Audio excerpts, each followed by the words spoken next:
la subtilité d'un montage de programme, n'est-ce pas? Ça fait qu'une... Le public a le droit de poser des questions. Je connais mon public.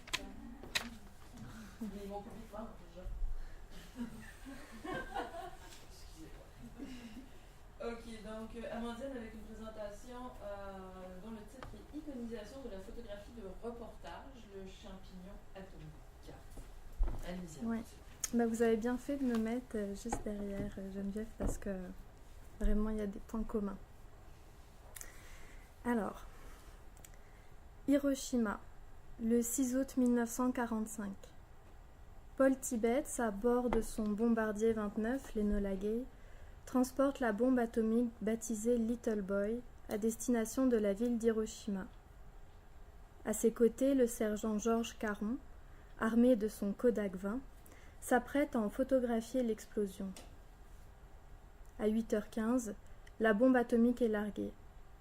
9 secondes après l'explosion, un nuage de fumée s'élève dans le ciel à une dizaine de mètres du sol, prenant la forme d'un champignon. Cette masse, composée d'éléments radioactifs et de poussière, reste visible pendant près d'une heure au-dessus de la ville. La photographie de la formation du champignon est la seule qui a pu être enregistrée suite au bombardement sur Hiroshima. Elle est par la suite envoyée au Manhattan Engineer District, qui s'occupe du Manhattan Project, donc qui ont fabriqué la bombe atomique. L'objectif premier de cette photographie est de pouvoir, à travers elle, analyser et documenter la formation du champignon atomique, permettant ainsi de calculer l'énergie dégagée par la fission nucléaire afin de perfectionner les futures armes atomiques. Le second objectif de cette prise de vue est sa diffusion au sein des médias américains, puis internationaux. Celle-ci doit avoir un effet puissant, un effet vraiment psychologique sur le Japon, et aussi tenant du spectaculaire sur le reste du monde, comme nouvelle arme de dissuasion. Pourtant, comme vous pouvez le voir, la photographie de Caron ne montre aucun code de reconnaissance du lieu ou du contexte historique. La photographie cadre au premier plan un nuage de fumée issu de l'explosion de son point d'impact à 580 mètres au-dessus du sol jusqu'à son sommet, à 10 mètres de hauteur. Le second plan, assez flou, permet de deviner la délimitation entre le ciel clair et la terre plus ombragée. Le champignon d'une couleur blanchâtre et lumineuse et contraste avec le second plan et permet de focaliser l'œil du spectateur sur cette forme inédite. Cette vue en hauteur donne un effet de puissance, de domination, autant que de sécurité. Car oui, nous, les spectateurs, sommes épargnés par cette explosion. La photographie du sergent Caron n'est pas diffusée dans les médias américains ou étrangers au lendemain du bombardement sur la ville d'Hiroshima. Elle est gardée par le Manhattan Engineer District à des fins d'études, comme je vous l'ai dit précédemment. Mais c'est au lendemain du second bombardement, donc sur Nagasaki, que les deux photographies du champignon atomique, donc de Hiroshima et celle de Nagasaki, sont proposées aux éditeurs afin d'être diffusées au grand public. Et encore une fois, elles ne sont pas diffusées tout de suite. Elles seront publiées que quelques jours après. Car selon l'historienne Vicki Goldberg, la publication tardive de ce cliché serait due au refus de l'armée américaine de donner une image négative au progrès technique de l'énergie nucléaire. Je cite, « Si l'armée américaine l'avait diffusé avant, elle aurait représenté une image de la destruction. » Les deux photos sont finalement couplées et publiées le jour de la reddition du Japon, le 11 août 1945. Elles deviennent alors un symbole de la victoire. Elles obtiennent un accueil beaucoup plus positif de la part du public que si elles avaient été publiées au lendemain des bombardements. On voit bien ? Okay. Les deux clichés apparaissent au public pour la première fois en page 28 du journal New York Times, avec pour titre « Smoke and fire reach toward the sky as atomic bombs are dropped on Japanese cities ». Les photographies de Caron et de Lévy, donc celle de Nagasaki, sont imprimées sur la même page, côte à côte. Donc comme vous pouvez le voir, celle de Caron est à gauche, celle de Nagasaki, donc de Lévy, est à droite. elle est un peu plus grande. Elles se ressemblent et sont cadrées aussi de la même façon, c'est-à-dire qu'elles excluent de leur cadrage le sol japonais, donc la dévastation, et aussi les bombardiers présents sur les lieux. Le reste de la page est dévolu à tout un texte expliquant le déroulement des événements des 6 et 9 août qui ont amené à la capitulation inconditionnelle de l'Empire du Japon. Dans toutes les publications qui ont fait suite, ces 2 photographies ont toujours été couplées et accompagnées d'autres illustrations et d'autres textes, bien sûr. Car l'ajout de texte relaye ainsi l'incapacité de l'image fixe d'exprimer des relations temporelles ou causales. Elles ont principalement une valeur illustrative dans les médias de masse, mais accompagnées de leurs textes, elles font exister cet événement. Et Vincent Lavoie dirait il ne saurait exister d'événement sans médiatisation de l'événement. Plus de 70 ans après les bombardements sur Hiroshima et Nagasaki, il apparaît clairement que la photographie de Georges Caron est devenue une image iconique dans la mémoire collective. Cette photographie est reconnue de tous, je pense.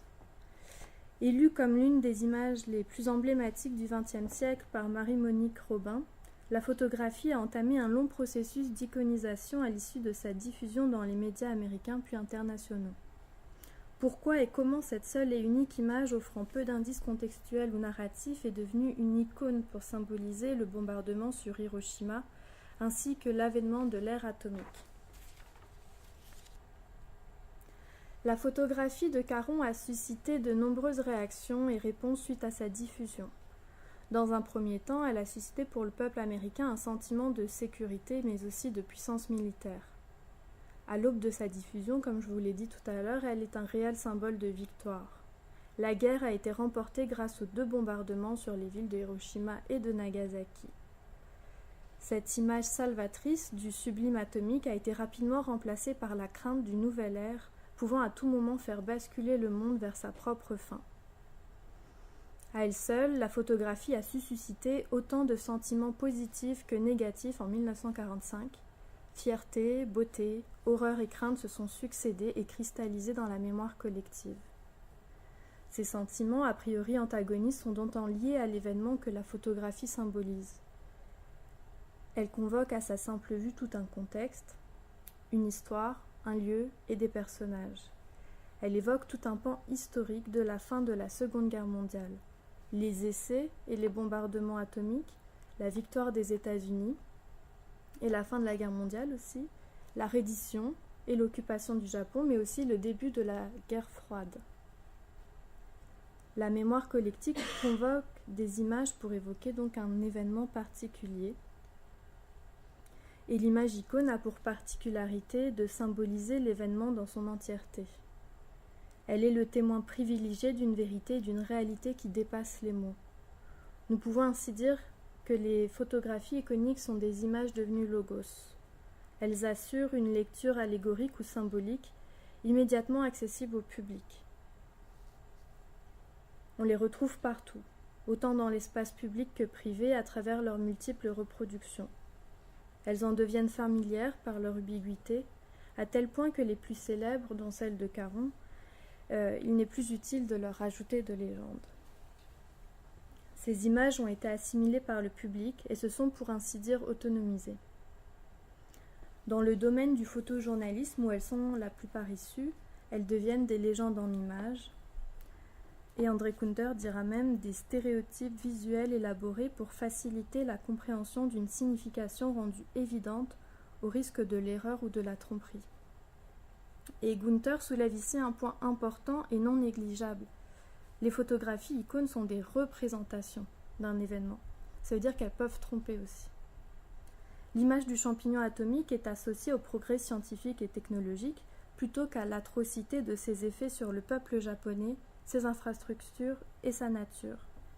Cette absence de la souffrance humaine est conforme à l'expérience du spectateur qui oblitère les effroyables conséquences de la bombe atomique.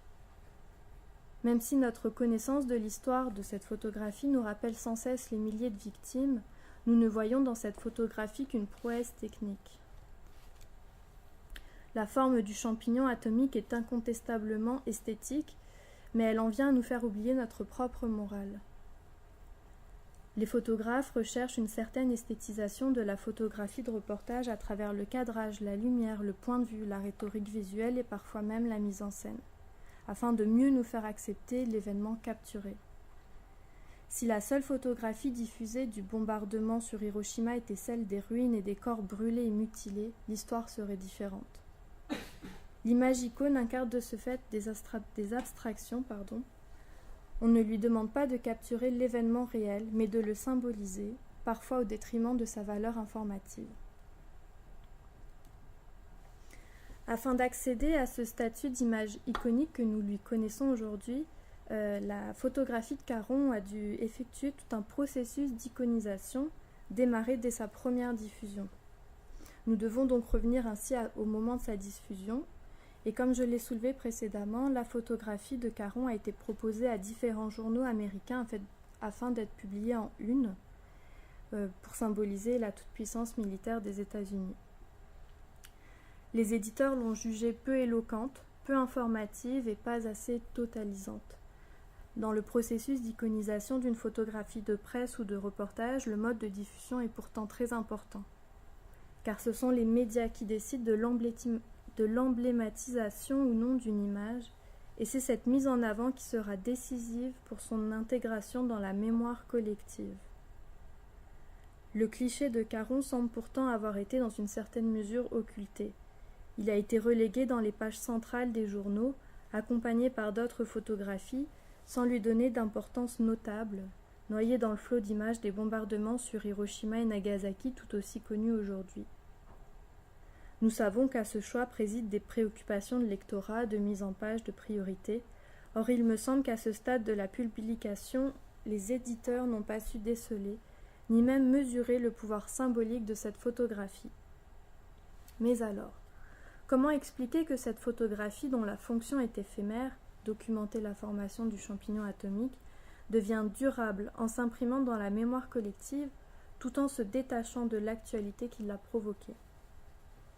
Dans cette masse abondante de photographies entourant le bombardement sur Hiroshima, quels sont les critères de choix pour l'iconisation du cliché de Caron?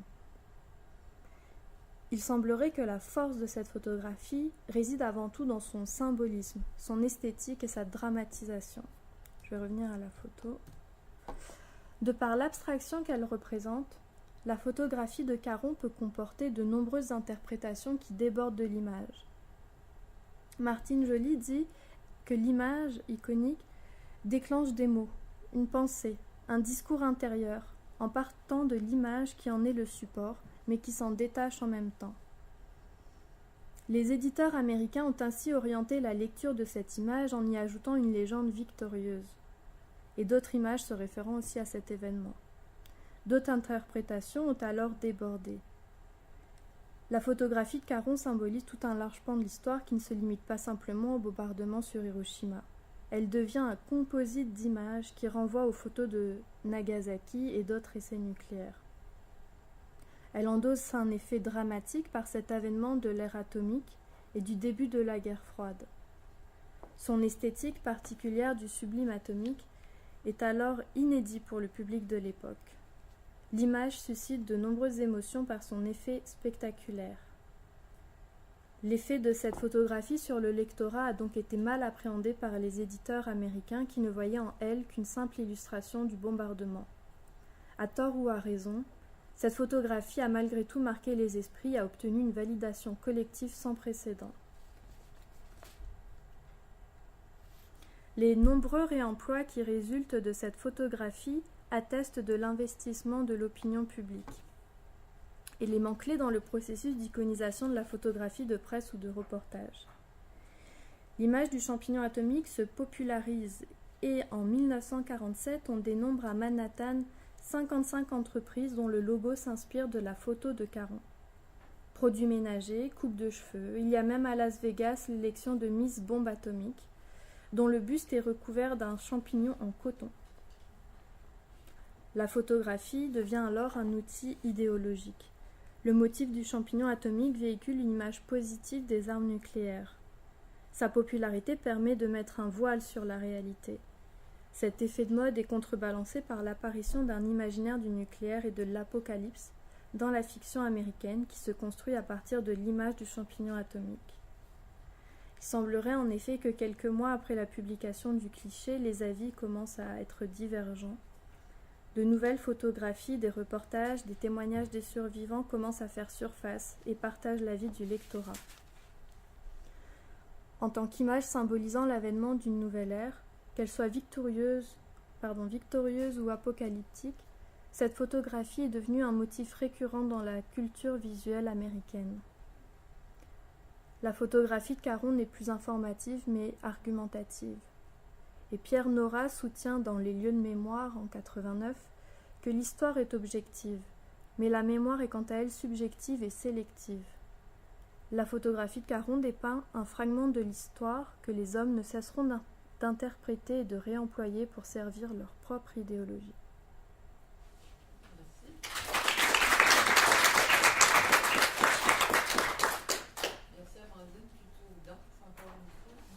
J'ai tenu combien de temps? Tout juste 15. Il y a plusieurs questions qui viennent. À partir de ça, c'est assez fabuleux, c'est rien en toi. Il faut savoir que c'est arrivé très vite dans la région de Las Vegas parce que les tests atomiques ont eu lieu au Nevada pour la plupart, aux États-Unis. Le projet Manhattan, c'est Nevada aussi, ouais, si je me souviens. Alamogordo. Alamogordo, c'est plutôt le Nouveau-Mexique. Ouais, ok. Voilà. Mais bon, c'est frontalier, ouais. tout ça est dans le désert des États-Unis. Il y avait, en fait, à un certain moment, le public pouvait assister aux tests nucléaires. Donc, après la Seconde Guerre, mais on y allait et on portait des lunettes un peu comme ce que vous portez quand vous allez au cinéma 3D. Donc, pour éviter un peu la réverbération. On n'était pas nécessairement conscient du danger de la chose. Donc, on voit que ça a été quelque chose d'extrêmement populaire. Il y a quelque chose d'extrêmement intéressant entre cette idée du spectacle qui est d'un côté du monde et l'horreur qui est de l'autre côté du monde. Donc, vous avez là un très beau filon, évidemment. Deux petites questions. La rhétorique visuelle de cette image, est-ce que elle s'est pas créée après coup plutôt parce que c'était quelque chose de plutôt inhabituel finalement?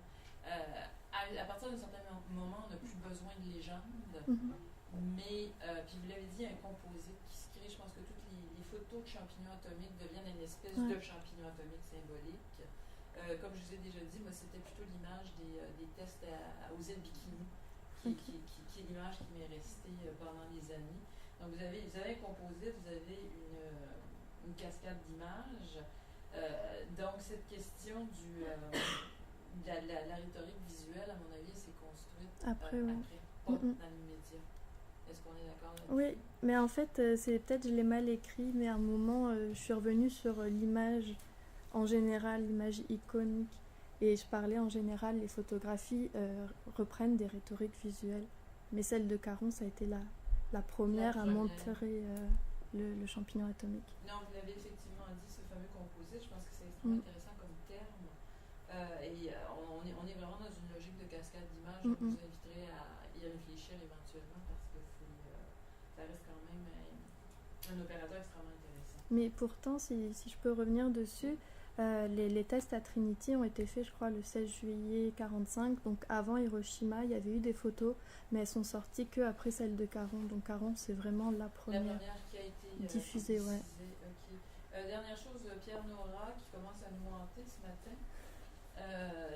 Pas d'événement sans médiatisation, c'est Pierre Nora avant Vincent Lavoie. Okay. Dans un texte que vous allez retrouver assez facilement qui s'appelle L'événement monstre. Okay. Qui a été repris dans ce collectif qui a dirigé l'écriture d'histoire, je ne sais pas quoi, je vous donne de. Bref. D'autres questions, commentaires? Le public va s'essayer? Ben oui, allez-y, public, allez-y. Je me pose j'ai tourné comme une information, mais c'est plus une question.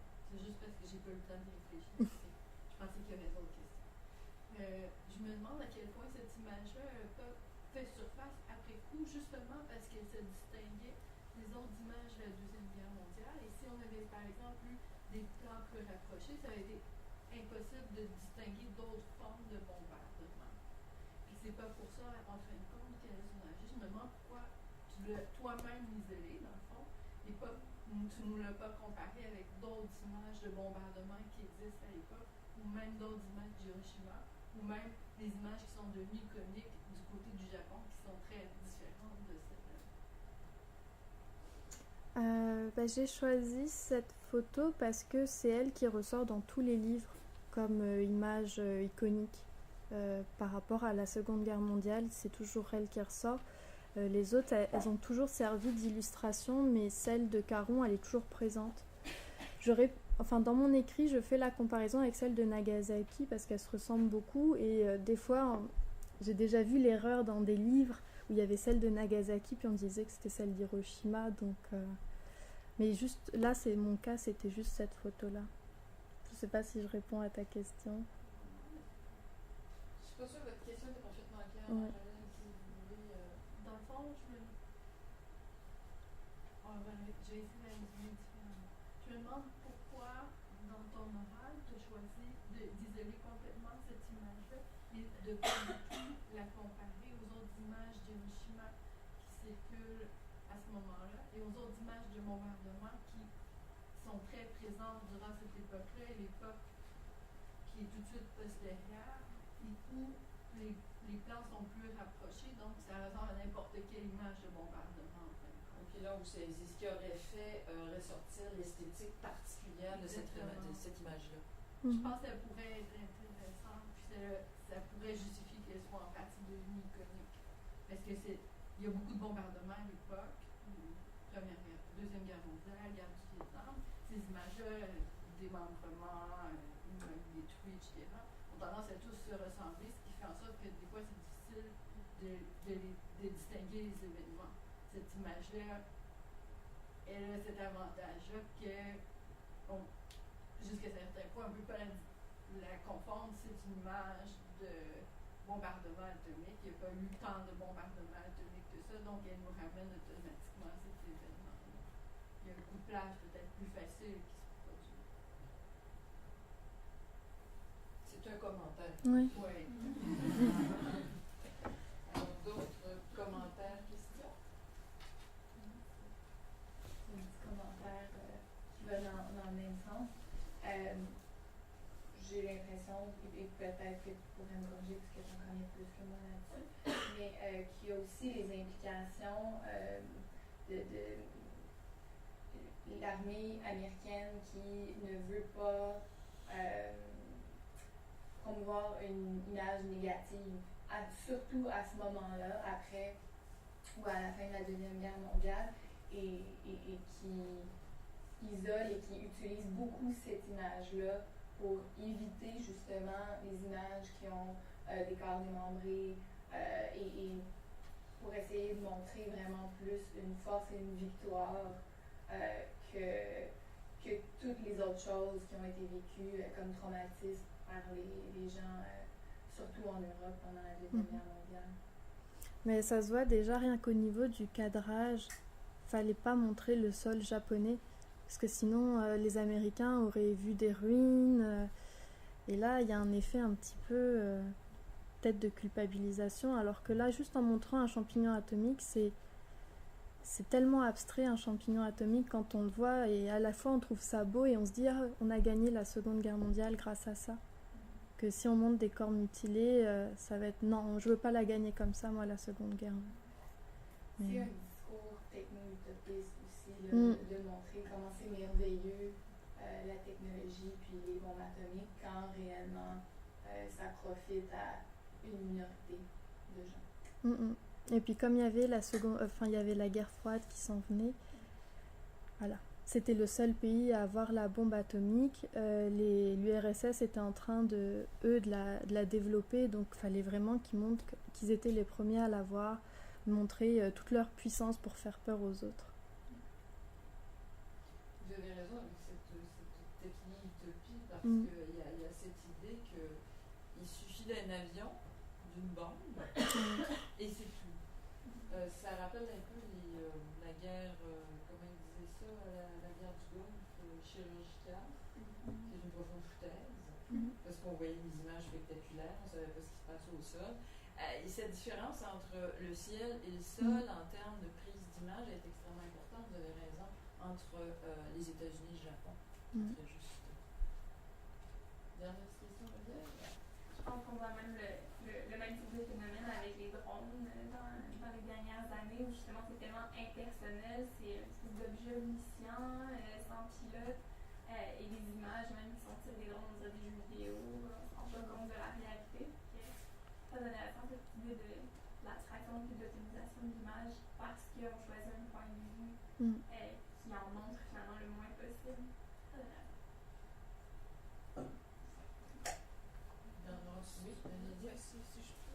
C'est par rapport à l'icône, je sais pas si j'ai juste manqué un bout, mais est-ce que toute la question de, disons, du nombre d'images, parce que là on sait qu'il y a une prolifération d'images, est-ce que ça aurait eu un impact, est-ce que ça a un impact maintenant qu'il y ait plus d'images, qu'il y ait énormément d'images, que ça a un impact sur l'iconisation des images? Ça dépend, tu parles des photographies des autres tests ou par exemple de la publicité, tous les réemplois Non, pas en général, comme le fait que là il n'y avait pas énormément d'images, on n'a pas eu un grand choix, un éventail de choix. Est-ce que maintenant, aujourd'hui, avec toutes les photos qui se prennent, est-ce que ça devient aussi facilement une icône? Je pense que oui. Ouais. Je suis allée à l'exposition Camera Atomica qui avait lieu à Lago. John O'Brien. Ouais, voilà. Il avait refait sur le mur, il avait mis toutes les photos des tests. J'ai pas trouvé celle de Caron. Donc, je pense que ça aide à l'iconisation de créer tout ce composite d'images parce que quand on voit une image d'une explosion, on ne sait pas si c'est celle de Caron. Enfin, bon, moi à l'époque, je m'y connaissais un peu moins. Maintenant, je serais capable de la reconnaître, mais je pense que ça aide à iconiser la photo. Alors, on s'arrête là, on a fait. Alors, merci encore à mon